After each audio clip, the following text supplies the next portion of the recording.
तो जैसा कि हमने पिछले वीडियो में बात की थी, आपका केतु अगर नवांशा चार्ट में प्रथम भाव में स्थित हो तो आपको किस प्रकार के रिजल्ट मिल सकते हैं। इस वीडियो में एक भाव और आगे बढ़ते हैं और बात करते हैं दूसरे भाव की। अगर आपके नवांशा चार्ट में केतु दूसरे भाव में स्थित है तो आपको केतु किस प्रकार का प्रभाव दे सकता है, आप अपनी लाइफ को कैसे प्लान कर सकते हो, मैरिज होने के बाद आपको ये केतु किस प्रकार से प्रभावित करेगा, इन सब के बारे में हम डिस्कस करेंगे। तो यहाँ पे देखिए, केतु आपको ये देखना है कि कौन सी राशि में बैठा है। अगर ये मंगल की राशियों में है या अगर ये गुरु की राशियों में भी है या सिंह राशि में है तो फिर आपको अपने फैसले लेते समय काफ़ी सावधानी रखनी पड़ेगी। अदरवाइज आप जल्दबाजी करेंगे और गलतियां करेंगे। बहुत बार ऐसी कंडीशन में अपनी फैमिली की जो जिम्मेदारियां हैं उनको आप शुरुआत में लेना तो बहुत पसंद करते हैं, जिम्मेदारियां निभाना बहुत पसंद करते हैं, लेकिन आप बहुत जल्दी फ्रस्ट्रेट भी होते हैं। जब भी चीज़ें आपके अकॉर्डिंग नहीं चल रही होती हैं, काम आपके अकॉर्डिंग नहीं हो रहा होता है, ये आपको काफ़ी परेशान कर सकता है। तो केतु अगर आपका दूसरे भाव में है तो अपनी फैमिली के साथ अपने रिश्तों को आप कैसे मैनेज करेंगे, ये आपके लिए बहुत ज़्यादा चैलेंजिंग हो जाता है।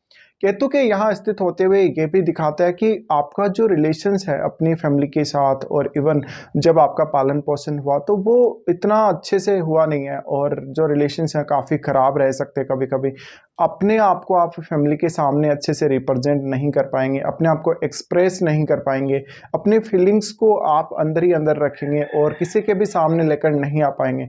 इससे जो फैमिली मेम्बर्स हैं वो आपको समझने में काफ़ी ज़्यादा देरी कर सकते हैं या आपकी भावनाओं को वो मिस जज कर सकते हैं। अब क्योंकि हमारा जो सेकंड हाउस है वो हमारे प्रॉपर्टी धन वगैरह का है, इस वजह से जातक अपने जो साधन है उसके पास, चाहे प्रॉपर्टी है चाहे धन है, उसको किस प्रकार से वो यूटिलाइज करे, किस प्रकार से काम में ले, अगर इन्वेस्टमेंट भी करना है तो वो कैसे इन्वेस्ट करे, कितने समय के लिए इन्वेस्ट करे, ये डिसीजन जातक नहीं ले पाता।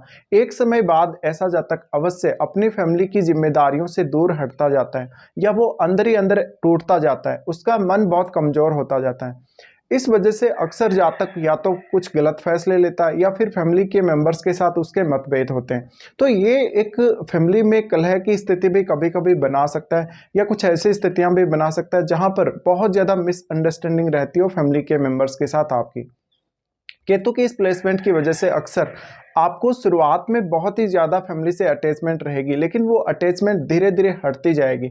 इसके साथ साथ आप अपनी जिम्मेदारियों से दूर हटना शुरू कर देंगे और ये स्थिति आपको एक ऐसी कंडीशन में ले जाएगी जहां पर आपका फैमिली में ऐसा लगेगा जैसे कोई इन्वॉल्वमेंट ही नहीं है या फैमिली के साथ आप टाइम स्पेंड भी करना बिल्कुल भी पसंद नहीं करेंगे।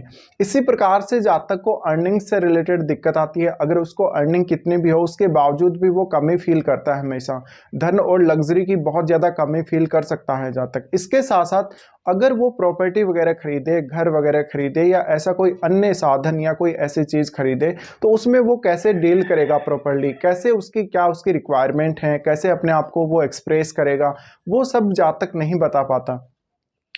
केतु का अगर दूसरे भाव में प्लेसमेंट है तो अक्सर आपकी आर्थिक स्थिति में ये केतु उतार चढ़ाव दे सकता है। अगर केतु की महादशा ही अगर आपको आ रही है स्पेशली मैरिज के बाद तो आपको केतु काफ़ी परेशान करके रख सकता है। इसके साथ साथ सबसे ज़्यादा जो असर पड़ेगा केतु का वो आपकी फीलिंग्स पे पड़ेगा, आपके इमोशंस पे पड़ेगा। तो यहाँ सबसे ज़्यादा जरूरी है एक तो पॉजिटिव रहना। इसके साथ साथ आपके पास भले ही संपत्ति धन सब कुछ बहुत ज़्यादा हो, लेकिन उसको आप यूटिलाइज कैसे करेंगे ये आपको प्रॉपर प्लानिंग करना पड़ेगा। अगर आप ये नहीं कर पाते हैं तो आप अक्सर कुछ ऐसे फैसले लेंगे जिससे आपकी पूरी फैमिली को नुकसान होगा।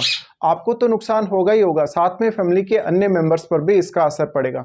तो आपको बहुत ज़्यादा कॉन्शियस रहना चाहिए जब भी इस प्रकार की स्थिति बनती है। इसके साथ साथ जातक कुछ हद तक रचनात्मक कार्यों की तरफ ज़्यादा आकर्षित हो सकता है, या जहाँ पर वो वर्बली अपने आप को बताने की कोशिश करे या वो अपने आप को रिप्रेजेंट करने की कोशिश करे, अपनी वाणी के माध्यम से दूसरों को कुछ एक्सप्रेस करने की कोशिश करें।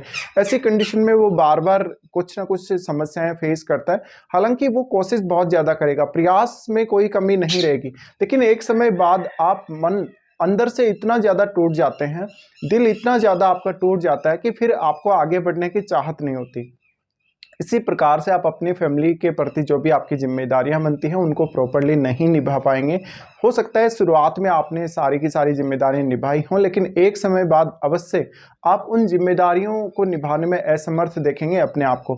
तो यहाँ देखिए, सबसे पहले तो जरूरी है आपके पास जो कुछ भी है, चाहे कोई भी साधन है, चाहे प्रॉपर्टी है, चाहे अपना घर है या फिर अपना गाड़ी वगैरह है, उसके लिए आपको कॉन्फिडेंट होना पड़ेगा। अगर आप कॉन्फिडेंट नहीं हैं तो आप ये सब नहीं कर सकते और आपके बस की बात नहीं है। अगर यहाँ पे केतु मंगल की राशियों में है तो आपसे बहुत ज़्यादा गलत फैसले करवाएगा, आपको धन को लेकर बहुत ज़्यादा फ्रस्ट्रेट करेगा, आपको काफ़ी ज़्यादा शॉर्ट टेम्पर्ड जैसी स्थिति देगा, जिससे आप कुछ ना कुछ गलत बोलेंगे, फैमिली के मेंबर्स के साथ भी इवन गलत बिहेव करेंगे।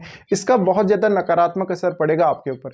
इसके साथ साथ आप खुद के लिए पैसे को कैसे यूटिलाइज कर सकते हैं, कैसे उसका सर्वोत्तम उपयोग कर सकते हैं, इसमें आपको काफ़ी कठिनाई आ सकती है। तो ये एक बहुत ही स्ट्रेसफुल प्लेसमेंट हो सकती है ये आप लोगों के लिए।